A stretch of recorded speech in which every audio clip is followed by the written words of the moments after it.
You know that feeling when you look at a brand new baby and you just think, wow, there's an old soul in there? It sounds a little out there, I know. But what if a child's incredible potential can actually start showing itself from the very first moments of their life? Today, we're going to look at the subtle and pretty fascinating signs of high potential that can show up in a baby's first year. Let's get right into it. I love this phrase, arriving eyes wide open. It's something you hear over and over from parents of gifted kids. And it perfectly captures this idea of a baby coming into the world with this intense, almost startling level of awareness.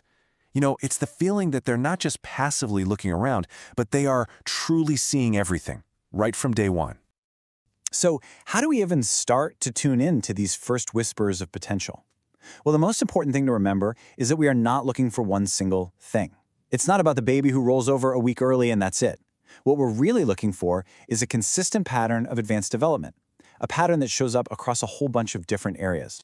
And let's be super clear here. This is not about trying to get some kind of formal diagnosis or slapping a label on an infant. Honestly, that's not helpful, and it's not even reliable at this age. This is all about observation. It's about recognizing that some little brains just seem to be wired to process the world a little faster, a little more deeply, right from the very beginning. Okay, so let's get into the nitty-gritty. We're going to break down some of the key characteristics. Think of these less like a checklist and more like clues that you might notice in your baby's first year. And when you see them all together, they start to paint a really interesting picture.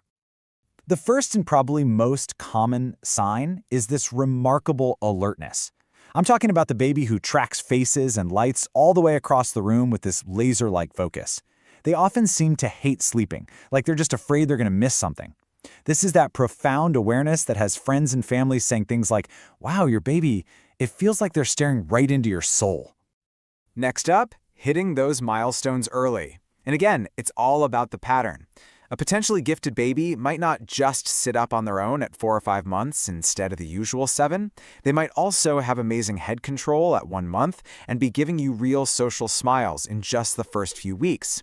It's that consistent advancement across the board that's so telling. Now, this one is really fascinating. Focus.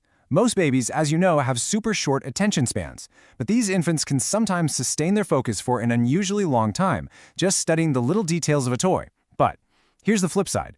Because their brains are picking things up so fast, they get bored just as quickly.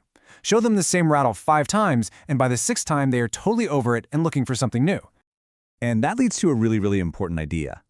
Just imagine for a second that your mind is racing, wanting to grab and explore and figure everything out, but your hands just won't do what you want them to do yet. This mismatch, this fast mind kind of trapped in a developing baby body, can cause some very real frustration. And it's our first peek at a concept called asynchrony. So, what in the world is asynchrony? Well, to put it simply, it's just uneven development. It's when a child's brain might be way ahead, but their physical skills or their emotional maturity are lagging behind. It's this gap between their different abilities, and it's a really core idea for understanding giftedness, often starting right here in infancy. And that brings us full circle, right back to this old soul quality. This isn't just about being alert, it's an early social and emotional sensitivity. These babies often make incredibly intense eye contact. They react strongly to the tone of your voice. They just seem to connect with people on a much deeper level, way earlier than you'd expect. Okay, so we've gone through all these incredible early signs, but now we have to hit the pause button for a second because this next part is really important. Observing your child is one thing, but making predictions or getting hung up on labels, that's something else entirely. We have to be super thoughtful here. So, this is the million-dollar question, isn't it? If your baby is doing all of these things, does that mean they're guaranteed to be gifted? The short, simple, and very important answer is no. These signs are not a crystal ball. I'm going to say it again because it's the key takeaway of this whole thing. It is always about the broad, persistent pattern across many different areas. One early skill? That's just an interesting little fact about your baby. A consistent pattern of advancement across the board? Now that's what's really meaningful. And that's the big difference between helpful observation and unhelpful labeling. Noticing your baby's unique patterns helps you respond to what they actually need from you, That is fantastic parenting. But trying to label them or predict their entire future, that just creates a ton of unnecessary pressure for everyone. The real goal is to respond to the amazing little person you have right in front of you, right now. And let's just add a couple more important thoughts here. First, not every gifted kid has some dramatic eyes wide open birth story. Sometimes these traits show up a little later. Also, this kind of advanced development can come packaged with other things, like being super sensitive to loud noises or certain textures. This is why looking at the whole child, seeing everything about them, is so critical.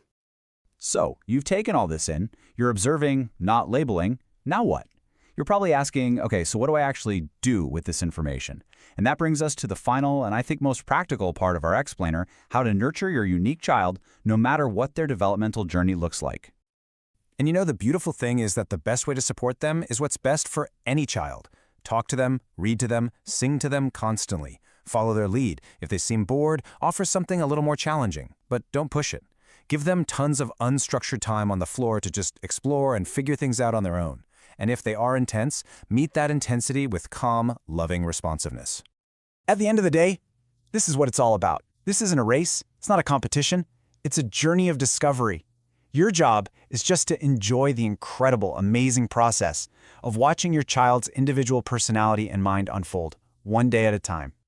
So I'll leave you with this question to think about.